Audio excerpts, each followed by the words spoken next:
languages are becoming, a part of the conversation. And I think it's so important that we as a people, in our efforts to build and grow relationships because of their importance and our successes in life, that you know your love language. You know your love language. You understand those around you, their love languages, and exercise them in a way where emotional needs are being fed and, success of the relationship can prosper. Do you know your love language? Let's talk about it.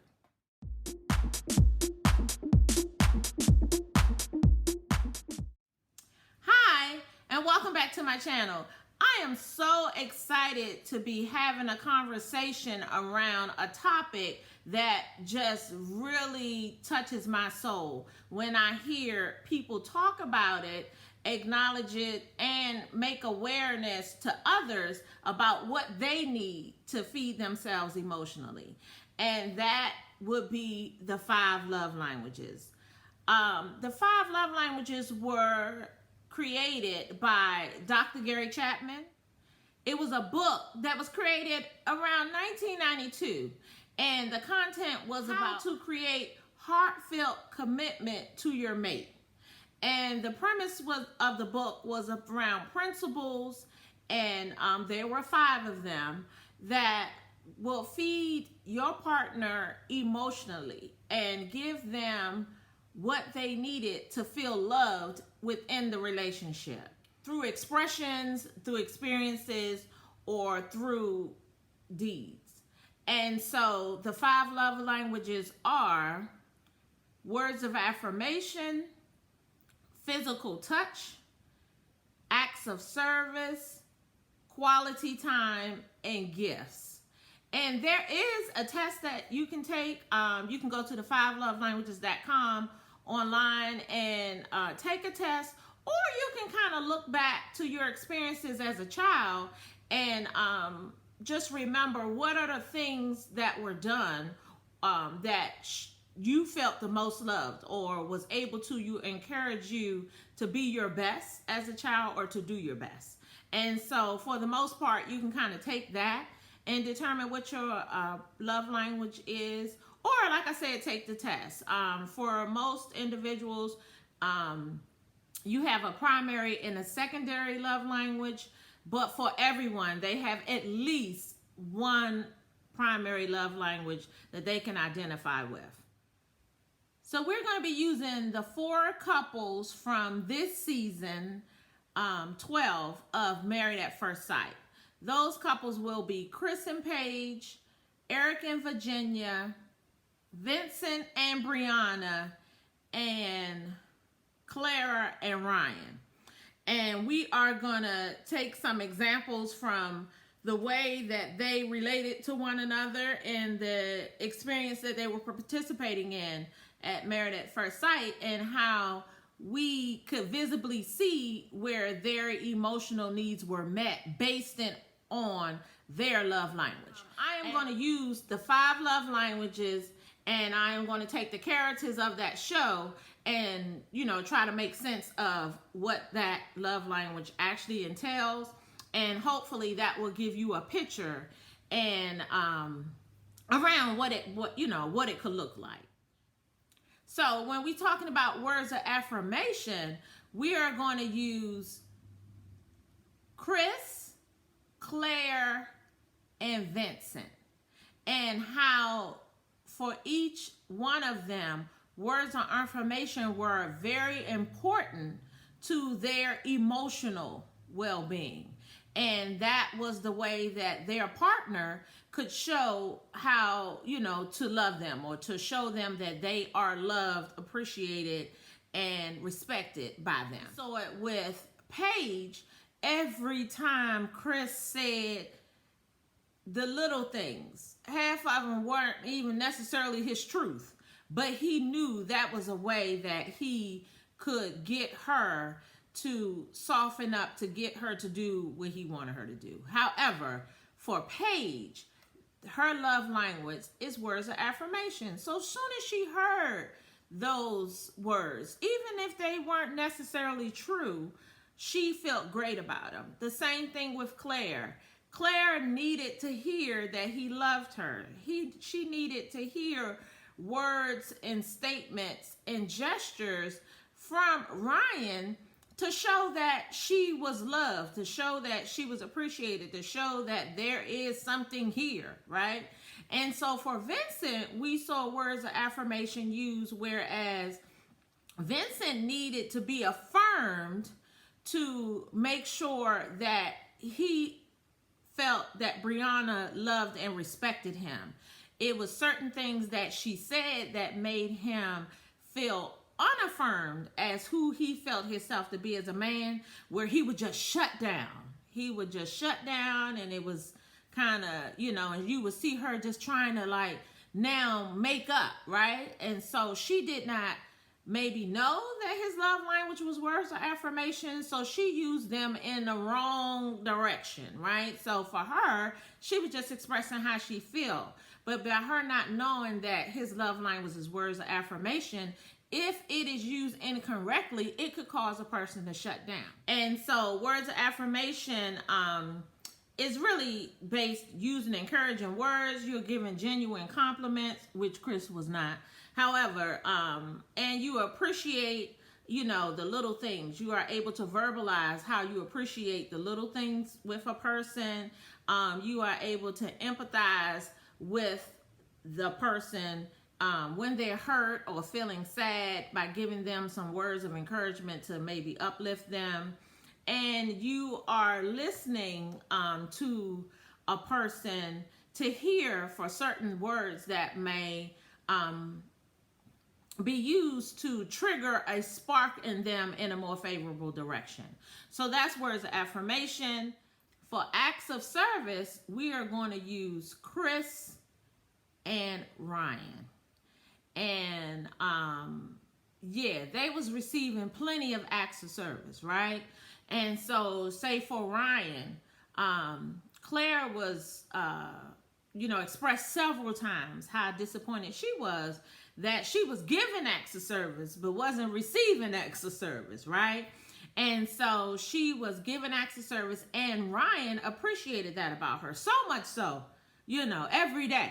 Yeah, she just kind of mentioned that, she doing acts of service every day for him. And so he felt connected to her, or he was fulfilled emotionally by her in that way. And for Chris, even if he, matter of fact, he expressed that it wasn't too much else that he liked, with Paige, but the acts of service that she was given.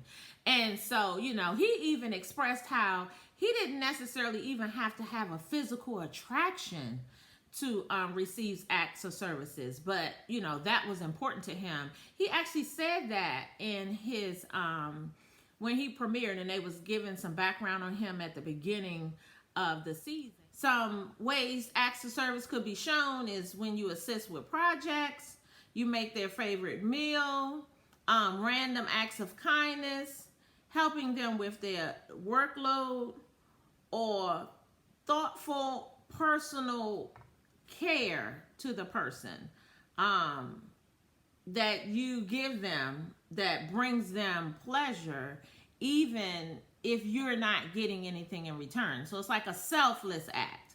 And we saw where Paige and Claire did plenty of selfless acts to make sure their mate was emotionally filled in that area. So they made sure their love tank was full in that area, even if their tanks themselves were empty.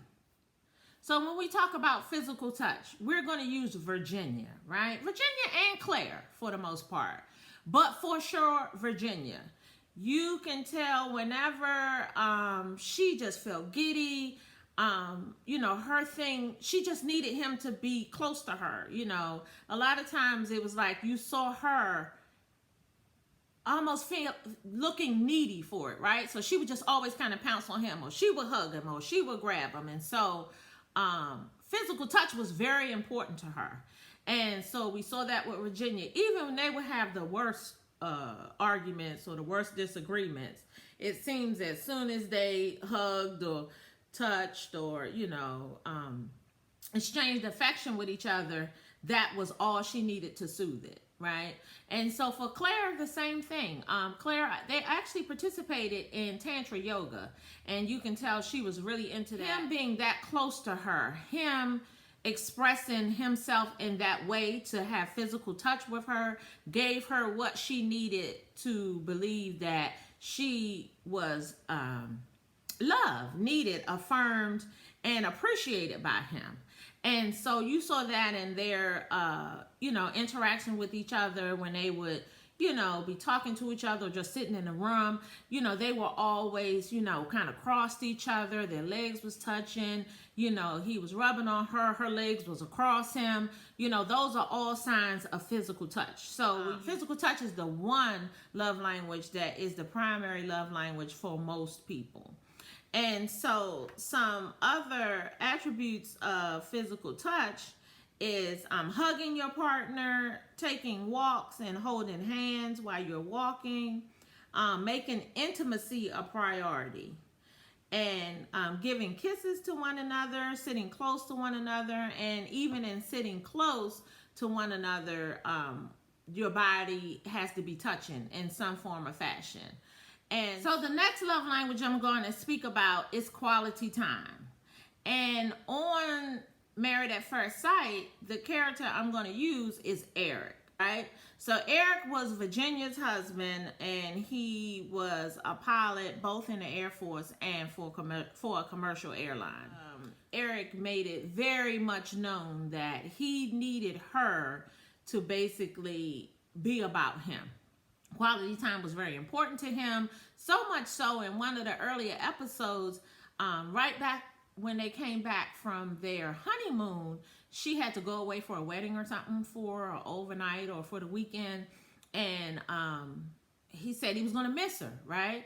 And so, I don't know, it kind of was a thin line, because some of the times, his need for quality time could also look a little abusive, right? So it was an abuse. It wasn't the correct use of it. So it almost kind of looked controlling or manipulative to kind of get what he wanted.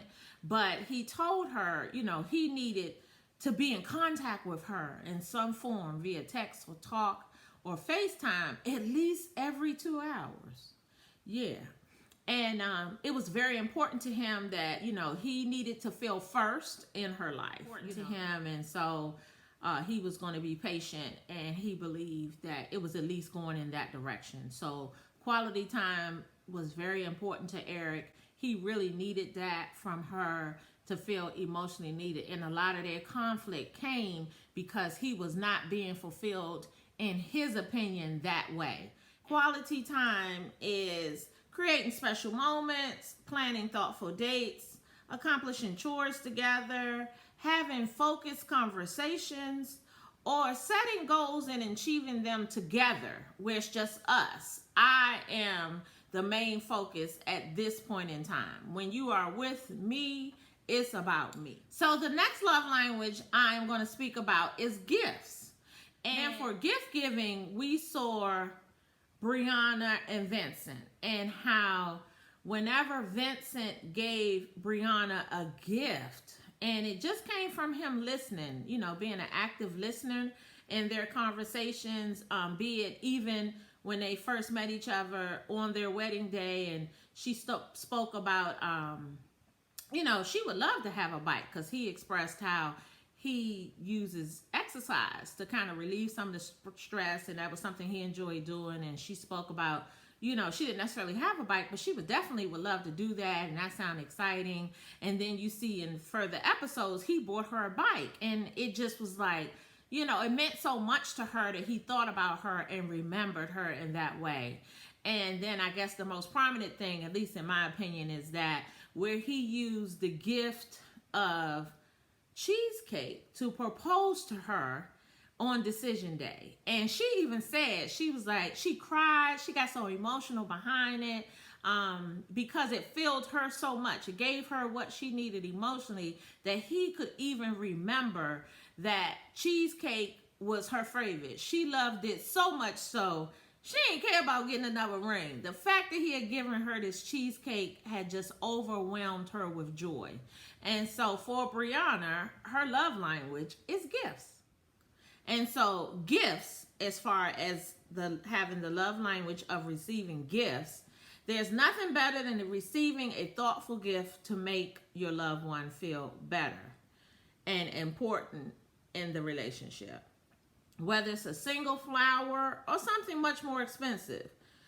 They love being fussed over, spoiled, or thought of. Be, leaving a love note or, leaving a card. If your mate is going on a business trip and slipping a card or, the love note or just a small token of love for them in their suitcase. So when they get to their point of destination, and they open up their suitcase, they find that, and it really just fills them emotionally. And so, and one thing I will say is that some people get confused with their love language, and the assumption is what they crave emotionally to show that, that they are loved. They in turn will give that to a person. And so in relationships, it could be a miss. And that was something that Dr. Chapman talked about in the book. He gave scenarios in his book about real couples and how where one partner thought they were doing, the most fantastic thing for their partner and they were missing the mark. I think one of the stories he spoke about was how it was a new mother and she had just had a baby, and the husband, he felt he was doing everything that he could do to help his wife. He just knew he was, the bomb.com. He made sure the other kids were fed and taken care of. He did all the cleaning and the cooking and, just kind of made sure she had everything that she needed in pertaining to take care of the baby. And she was still so sad and depressed. And he didn't understand why she didn't feel closer to him. It was almost like she was pushing him away. And it's because that was not her love language. He appreciated acts of service, right? Because those things are acts of service. So therefore, that's what he gave. But that's not what she needed. That was not her love language. Her actual love language is words of affirmation. So in lieu of washing all the dishes, cooking and cleaning and all of that, he just could have been saying small things to her that made her feel valued, appreciated, loved. If you have the ability to express your love language in a manner that the other person gets it, you're going to be doing definitely yourself a favor, but also them a favor, because it will, be the binder that keeps the relationship tight, right? And so learning your love language is important. I implore and encourage everyone to find out what theirs is. And then once you find out, share it. Like I said, it doesn't necessarily have to be with a romantic partner. It could be, a friendship. It could be in a work relationship. It can be in a business partnership. But in my opinion, I think it's important that you feel another person's love tank at least once a week, especially in romantic partnerships. If you act on their love language at least once a week, a lot of joy will be sustained in that relationship. So again, my name is Siobhan Patrice. This first episode of Make Sense Mondays was about the 5 love languages. I hope you learned something. Tell me about it. Make comments, and don't forget to like this video. I really am looking to build this channel, and you liking it for free, meaning just clicking the thumbs up button, will help me be able to get this content out. 1, for information, but 2, just so it will allow me to spread this message, beyond just my normal subscribers. Thank you so much. I love you to life. Life is a journey. Choose yourself first and enjoy the ride.